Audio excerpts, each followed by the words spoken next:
ભરૂચ જિલ્લા કોંગ્રેસ સમિતિ દ્વારા રેલવે સ્ટેશન ખાતે મોંઘવારી, પેટ્રોલ ડીઝલના ભાવ વધારા, નીટ, પેપર લીક કૌભાંડ અને ખેડૂતોના ખાતરના મળવા જેવા મુદ્દે વિરોધ પ્રદર્શન યોજવામાં આવ્યું હતું। આ પ્રદર્શન દરમિયાન પોલીસે કોંગ્રેસના આગેવાનો અને કાર્યકરોની અટકાયત કરી હતી।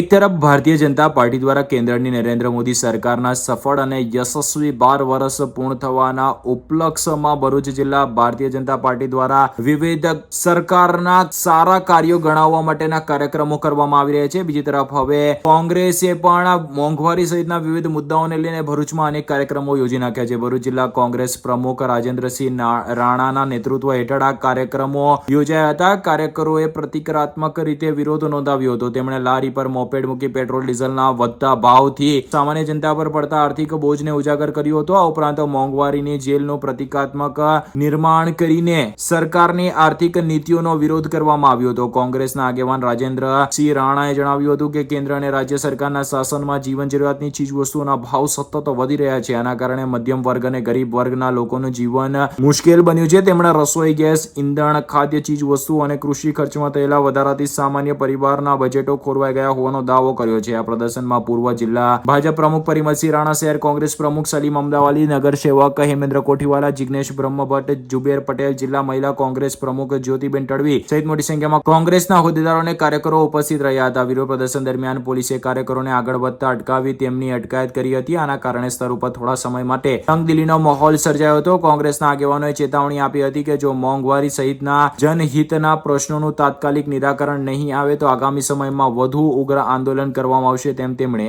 ઉમેર્યું હતું। હિન્દુસ્તાનમાં જ્યારથી ભારતીય જનતા પાર્ટીની સરકાર આવી છે આખા દેશના બેહાલ છે। એ રૂપિયો સતત ને સતત ગગડતો આવેલો છે। આજે રૂપિયાની શું પરિસ્થિતિ ઊભી થઈ છે ત્યારે આજે મોંઘવારીએ માજા મૂકી છે। આપણા પ્રાઇમ મિનિસ્ટર સુરત સિટીમાં આવે છે અને મોંઘવારીનો મ બોલવા રાજી નથી, બસ મીઠી મીઠી વાતો કરીને જતા રહે છે। ઉદ્યોગપતિના બેહાલ છે, સામાન્ય ખેડૂતના બેહાલ છે, યુવાનો બેરોજગાર છે, યુવાનો રોડ પર આંદોલન કરી મજબૂર બની ગયા છે।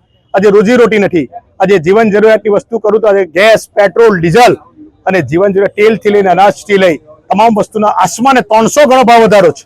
એની સામે ખેડૂતોના ખાતર હોય, બિયારણ હોય, બધામાં ભેરસેર 400 ગણો ખેડૂતોમાં ભાવ વધારો, કેરીના ભાવ સતત અંદર જઈ રહેલા છે। એ પરિસ્થિતિમાં આજે 25,000નો પગારદાર માણસ પણ પોતાનું ગુજરાન ચલાવી શકે એ પરિસ્થિતિ નથી। આજે તમે પણ ગણી શકો છો કે આ 25,000માં ઘર આપણું ચાલી શકે એવી ખરાબ હાલતમાં આજે હલ્લાબોલનો જિલ્લા શહેર કોંગ્રેસ સમિતિએ કાર્યક્રમ આપેલો। એની સામે પોલીસના દમન સામે કૂતરી દેવામાં આવેલા છે, પણ અમે આનાથી સાખી લેવાના નથી। આનાથી પણ અમે આગામી દિવસોમાં જલદ કાર્યક્રમ આપીશું।